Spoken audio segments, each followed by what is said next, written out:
Bien, mira, con cortina y todo. Hola Marcos, ¿cómo estás? Hola Daniela, ¿cómo estás tú? Yo muy bien, muchas gracias.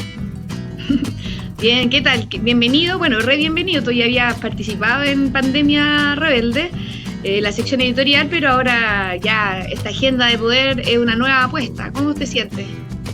Súper bien y bastante contento con esta nueva sección. Así es. Bueno, cuéntale un poco, preséntanos un poco de esta nueva sección, cuéntale un poco a nuestros televidentes o viewers, no sé cómo se dice en versión Facebook, cuéntate de qué vamos a tratar semana a semana por aquí por Pandemia Rebelde. Mira, lo que nosotros estuvimos pensando durante las últimas semanas era buscar adentrarnos a la contingencia nacional, pero a la vez también desde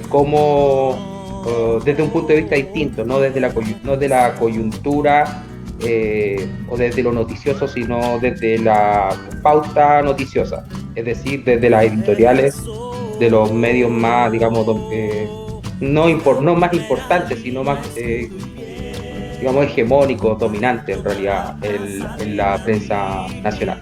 Y por lo tanto, lo que estuvimos haciendo fue rescatar algunas columnas y principalmente las editoriales de los principales medios, digamos, la prensa conservadora o prensa burguesa. Por eso que le pusimos como subtítulo a esta agenda poder, eh, fileteando la noticia burguesa, ¿no? Porque vamos a diseccionar, vamos a intentar hacer una profundización en el texto y en el contexto y por sobre todo en la dimensión ideológica que hay detrás de estas editoriales. Esa es como la Así idea. es. Súper bien, vamos a ir entonces con ese trabajo de fileteo, de desmenuzar, ¿verdad?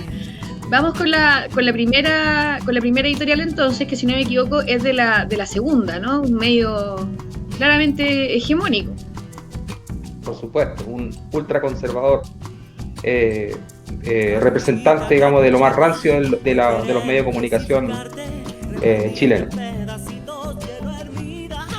Bueno, sí, además, bueno, es propiedad del mismo grupo del Mercurio. El título es, ¿verdad?, Entre el apuro y la precipitación. Cuéntanos de qué trata esta editorial.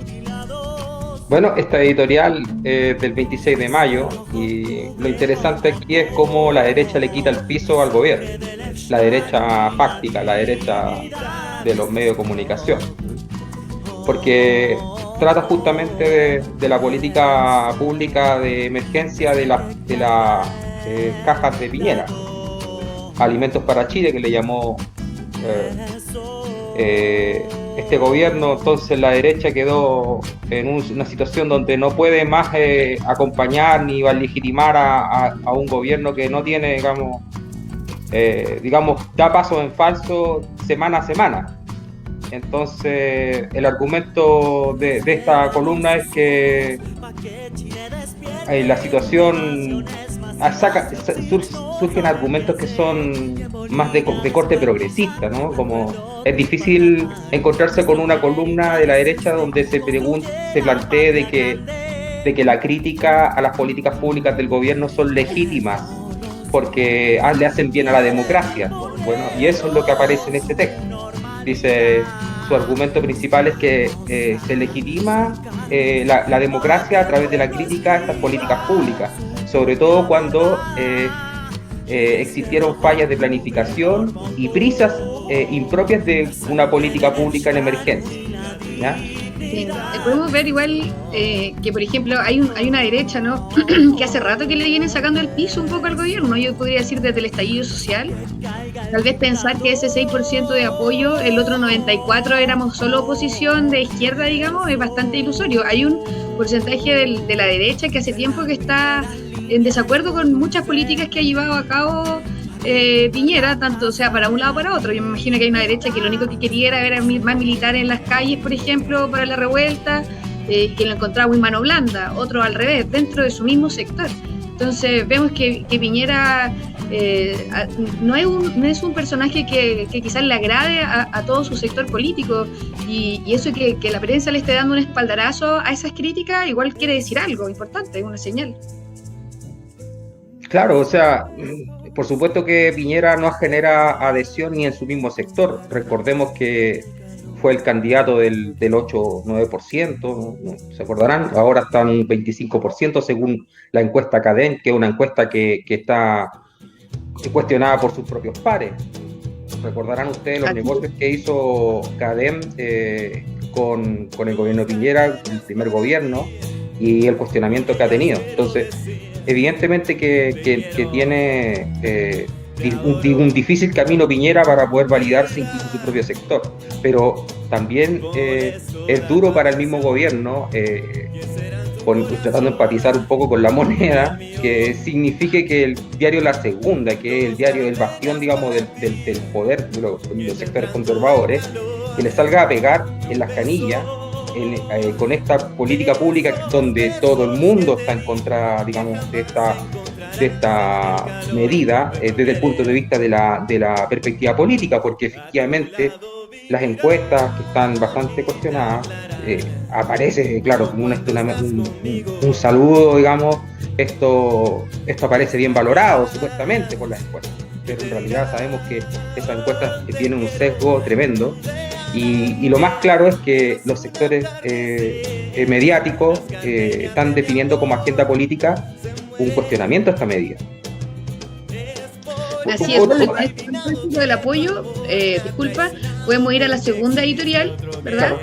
Del diario Financiero, que dice alcance de un posible acuerdo nacional, un poco en perspectiva de este como grito desesperado también de apoyo que va a buscar la moneda, porque en este mar de críticas quizás ha tenido que un poco pensar 2 meses después de comenzar la pandemia que parece que es necesario hablar con otros sectores, después del gran fracaso que ha sido el manejo en la emergencia sanitaria.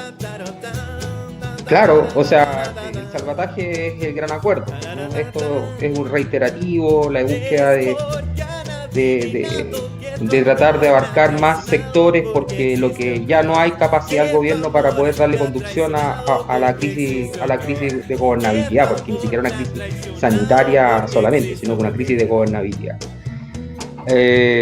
Nuevamente Piñera sale convocando a sectores políticos de todo el espectro institucional, obviamente que no va a convocar a los sectores no institucionales, a los movimientos sociales, por lo cual queda absolutamente corto esto.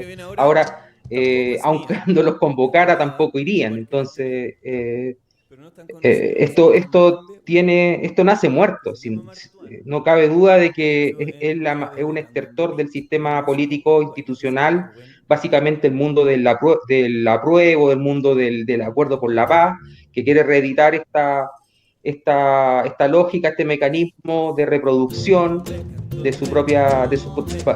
para mantenerse a flote, pero evidentemente que la realidad es que ellos no tienen poder para lograr una conducción de la crisis. Esto es muy lamentable porque las consecuencias de esto son gravísimas, pero las consecuencias no derivan de una crisis de convocatoria, sino que las consecuencias son anteriores.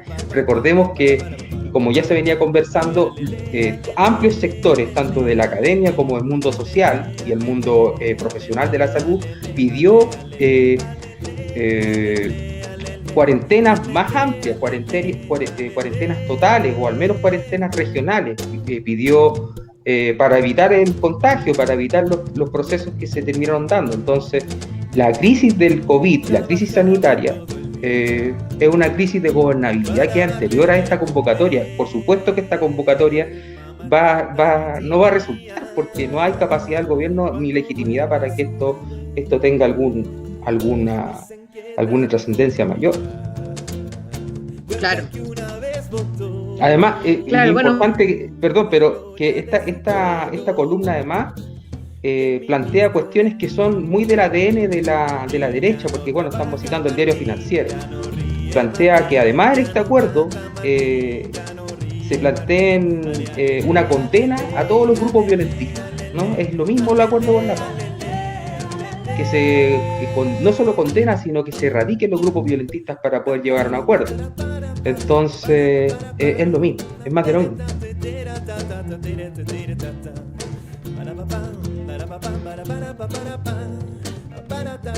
Bueno, acá el diario el diario financiero, el diario, perdón, te Discúlpame, caíste un que poquito. me ya volví. Sí, no pasa nada.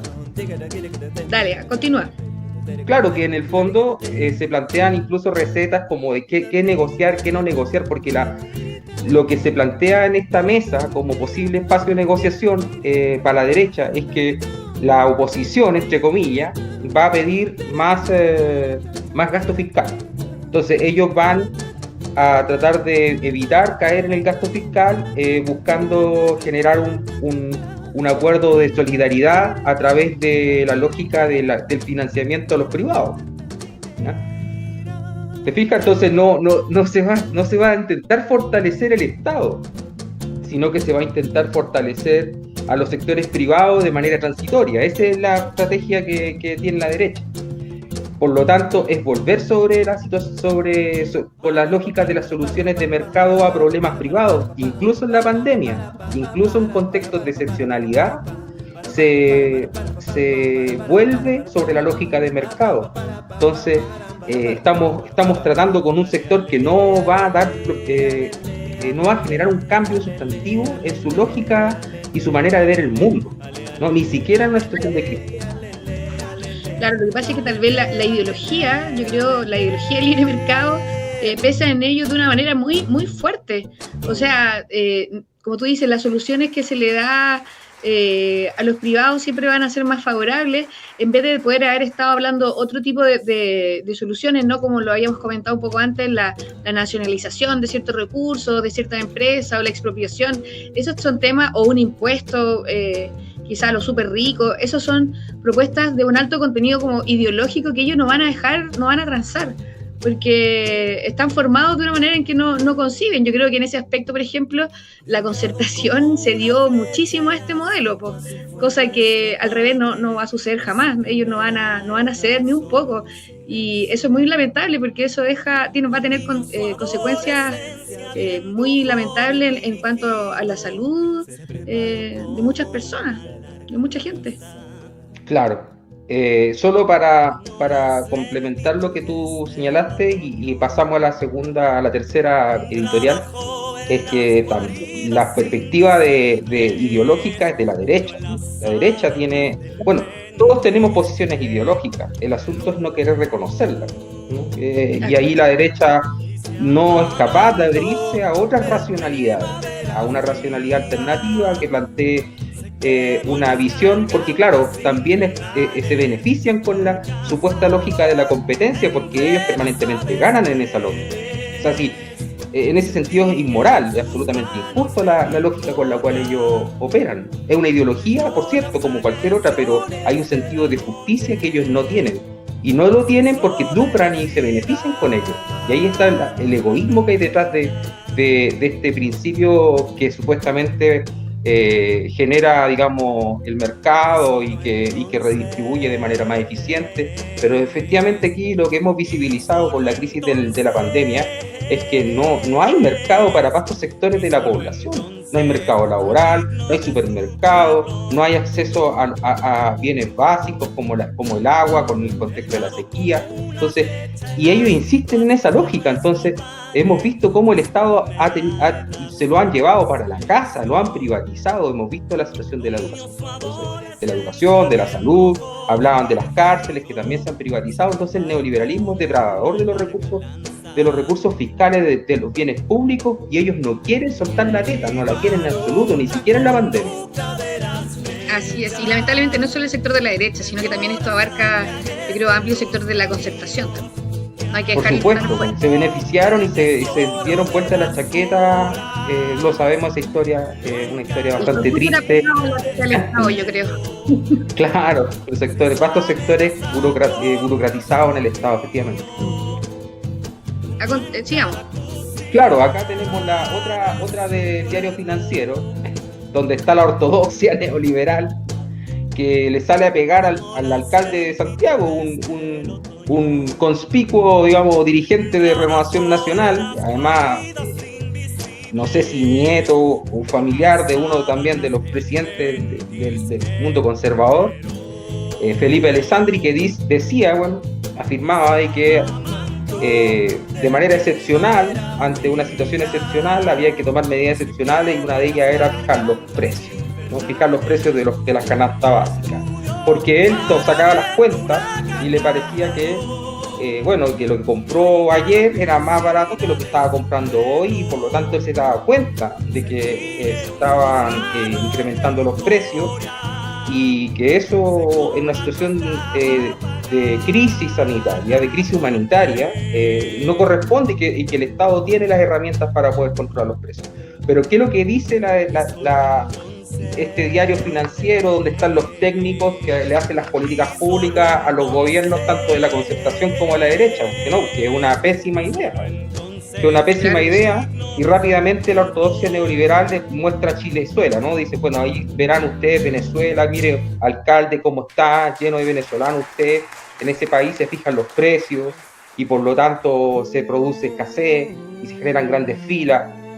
Entonces, generando inmediatamente esta demonización de las políticas que buscan regular el mercado, que buscan intervenir la economía y la especulación. Entonces, son de verdad que vamos diseccionando el poder, vamos diseccionando las páginas, las editoriales de estos medios, y nos vamos encontrando con una clase de neoliberalismo y ortodoxia. Claro, yo pienso, estábamos pensando el otro día acá en familia algo parecido, y claro, se habla de las filas, ¿no? Siempre se ha demonizado, por ejemplo, las filas de la UP, ¿verdad? Que las colas y todo, pero nosotros decíamos, al final, la gente hacía la fila y quedaba con algo, salía con algo, aunque le regalaran el medio kilo de leche, o sea, el medio litro de leche, algo salían. Ahora la gente hace fila, vemos todos los días las filas en las calles para pagar cuentas, para obtener permisos, o sea, me refiero a que que no fijar los precios, o sea, fijar el precio trae consecuencias, pero no fijarlos y dejar que este libre mercado ande como caballo desatado, también genera mucha ansiedad dentro de la población, que tiene que ir a hacer filas, la gente que no tiene acceso a internet, que tiene que ir a pedir permiso en fila y fila en las comisarías para ir a comprar. O sea, ¿me entiendes? Como ahora nos está llegando otra manera de ver el concepto de la fila, el concepto de la ayuda social, el concepto de la intervención de la economía. No intervenir en la economía también trae casi las mismas consecuencias que intervenir, y bueno, el mercado negro se abre con la economía abierta igual, o sea, los precios, estos mercados que se abren delivery, que también vimos que son súper exponenciales en cuanto al contagio, ¿verdad? También son en la medida de la gente pueda pagar. La gente que no puede pagar esos servicios se va quedando cada vez más atrasada y se expone a tener que salir, a tener que buscar otra forma de subsistir. Entonces, claro, esto también, esta no intervención de la economía es súper sesgada ideológicamente, pese a que hay alcaldes como Codina también que dijo que no le parecía tan aberrante la fijación de precios en estos momentos. Es que, por una parte, está lo que hemos dicho en otras oportunidades, que el COVID lo que está mostrando es la verdad de la realidad, ¿no? Está mostrando las cosas como son. Y nos está mostrando que el Estado no es capaz de resolver los problemas cuando no hay mercado, y actualmente no hay mercado. Lo que hay es colusión, lo que hay es... sí, efectivamente siempre ha habido colusión. Tenemos un sistema monopólico, de una economía tan pequeña, no es competitiva, es una economía de familia, ¿no? de grandes capitales. Hemos tenido los escándalos del abuso de las colusiones del confort, del pollo, pero por otro lado tenemos un vasto grupo de pymes y sectores de economía de pequeña escala que giran en torno a estos grandes, digamos, monopolios. Ellos son los que están más golpeados por la crisis, porque no tienen capacidad, digamos, de bancarse este frenazo de la economía. Entonces, en realidad el mercado está compuesto, es ficticio, porque tenemos grandes monopolios y tenemos otro sector bastante más precarizado, y luego de eso un tercer anillo de economía de subsistencia. Entonces, hablar de libre mercado a mí me parece un poquito mucho. Yo creo que es más ideológico el tema del libre mercado. Yo no veo un libre mercado, y menos ahora un libre mercado. Entonces, lo que sí veo es la ausencia del Estado, la ausencia del Estado social, porque también el Estado policial lo hemos visto bastante robustecido, lo hemos visto que se han comprado equipamiento para la represión, principalmente de los movimientos sociales, de la protesta callejera, de la revuelta. Entonces se ve una ausencia del mercado, sin duda se ve una ausencia del mercado porque el mercado nunca hubo. Esa es la verdad, no vivimos una sociedad de mercado porque no hay competencia real. Bueno, esta es la... pasemos a la que... Perdón, te escucho. No, que avanzáramos a la próxima editorial.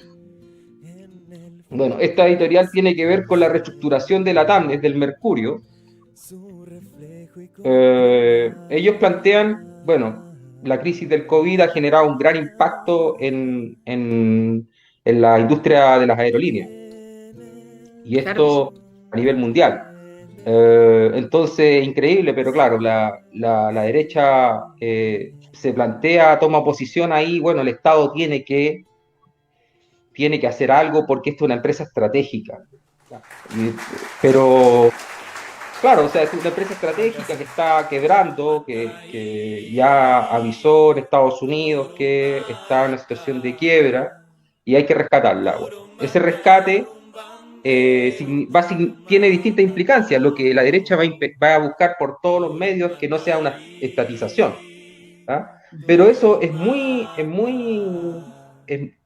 a contratendencia de lo que está pasando a nivel mundial. Incluso los países neoliberales centrales como Estados Unidos, donde Donald Trump dice, bueno, nosotros vamos a financiar a estas aerolíneas norteamericanas, pero vamos a pedir también porcentajes de la participación, o sea, nosotros vamos a estatizar, vamos a controlar las aerolíneas que vamos a salvar.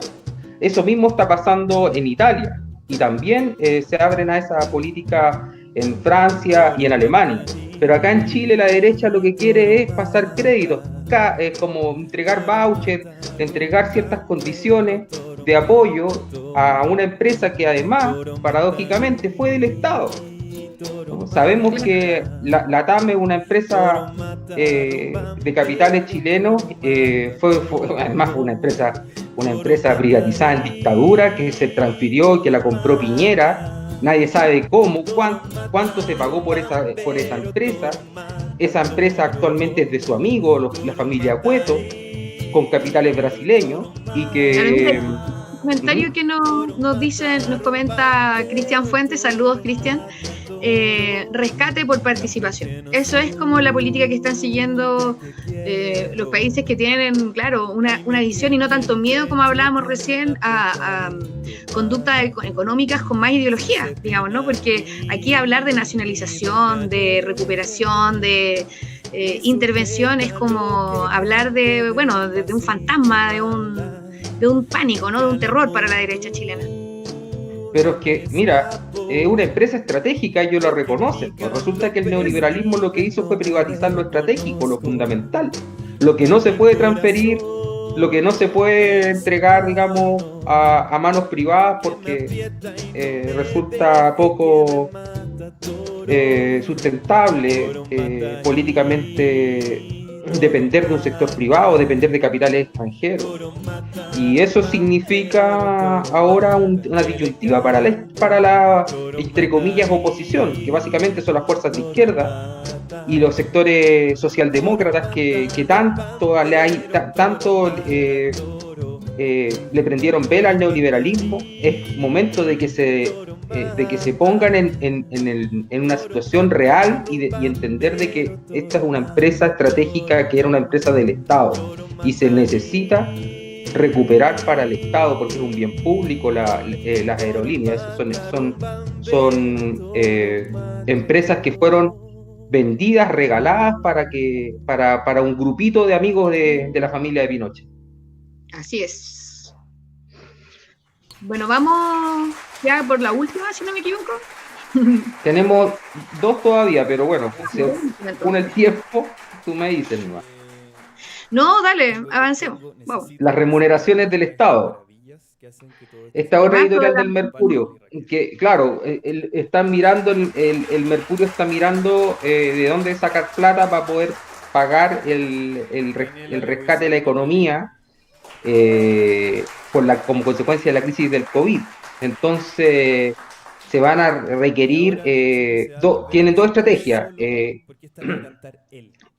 activar programas para generadores de empleo, que eso significa para transferir plata a las empresas, y luego llevar a cabo un presupuesto de base cero, que es tomar la plata que ya estaba gastada, porque muchos programas y muchos proyectos que requieren año a año financiamiento fiscal, que los van a frenar y van a redireccionar esa plata. Entonces ahí también va a haber una gran incertidumbre desde el punto de vista del financiamiento fiscal.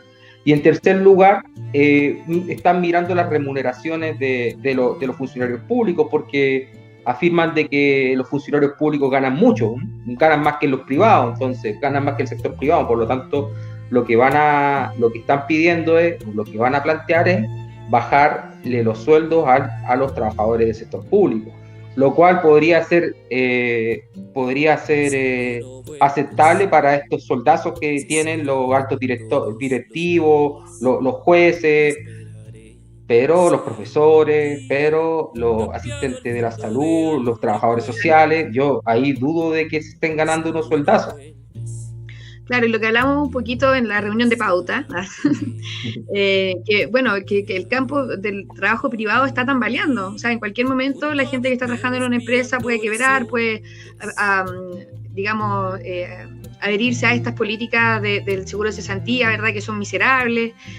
Entonces, yo creo que hacer un recorte, por ejemplo, en el gasto público tendría un alto impacto para funcionarios públicos, profesores, qué sé yo, que tienen una pega estable, que no han sido tocados, pero que se están convirtiendo en el sostén de sus familias muchas veces. Entonces, y a ellos sí que no les llega nada, ni caja, ni bono, ni ingreso, ni nada. O sea, es gente que vive con su sueldo. Por lo tanto, afectar a ese sector yo creo que sería bien terrible y bien siniestro del parte del gobierno, porque afectaría, yo creo que no solo a esa familia, sino a una red que muchas veces se están sosteniendo de la pega estable de la familia. Por supuesto. Claro, porque el sector público es el sector menos precarizado desde el punto de vista de los salarios, perdón, de los ingresos. De la estabilidad, a lo mejor los contratos a lo mejor no son los mejores, ya, pues no son, claro, son contratos a plazo fijo, se van renovando año a año, pero desde el punto de vista de la renta es mejor.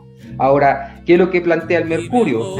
Plantea que se tengan que razonablemente equiparar a los sueldos del mercado, como si el mercado fuera algo que te permitiera a ti obtener un sueldo digno, un sueldo decente, ¿no? Sabemos que el mercado es una acción y que más que nada un aparato precarizador del trabajo. Entonces, ahí también tenemos, nuevamente diseccionando, fileteando el poder, nos damos cuenta cómo a ellos les sale la ideología por todas partes. Así es. Oye, y bueno, esto me imagino tiene mucha conexión también con la próxima noticia, que también es como para ponerle un ojo y cerrar con un tema súper importante, ¿no?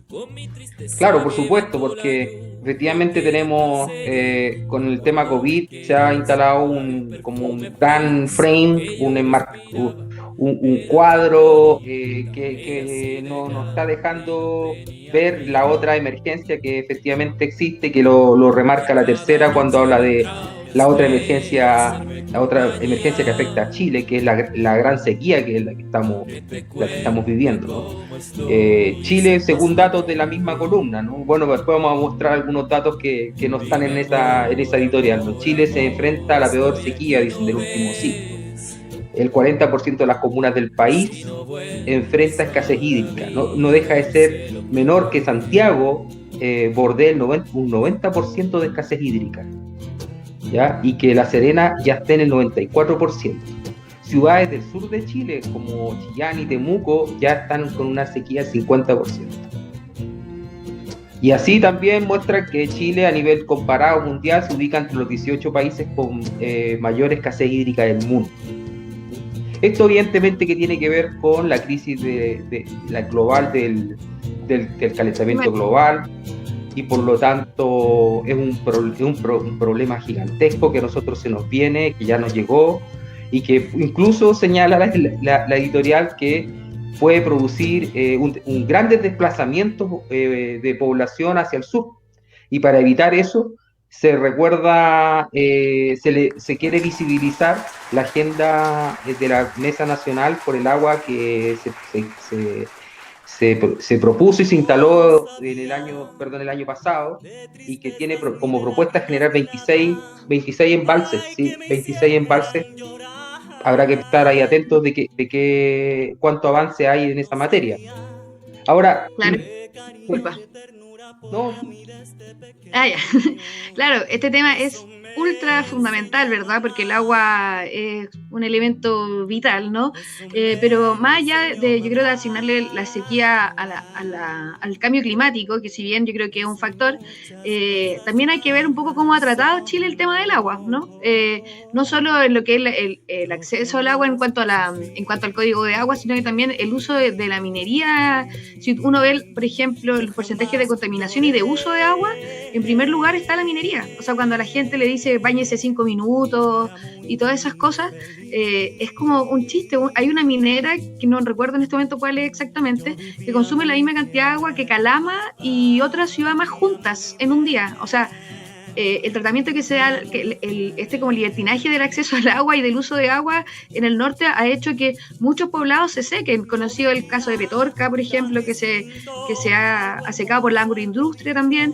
Entonces, también es lo que íbamos un poco antes, ¿no? Como este neoliberalismo descarnado tiene al agua como un bien transable, como un bien económico y no como un derecho humano, como lo que es, como algo vital para todos.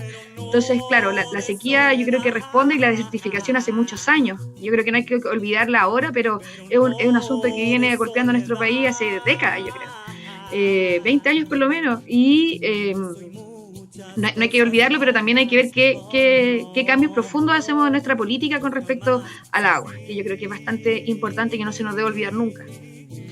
claro, efectivamente el consumo humano es marginal respecto del consumo para la extracción de minerales y sobre todo para la agricultura.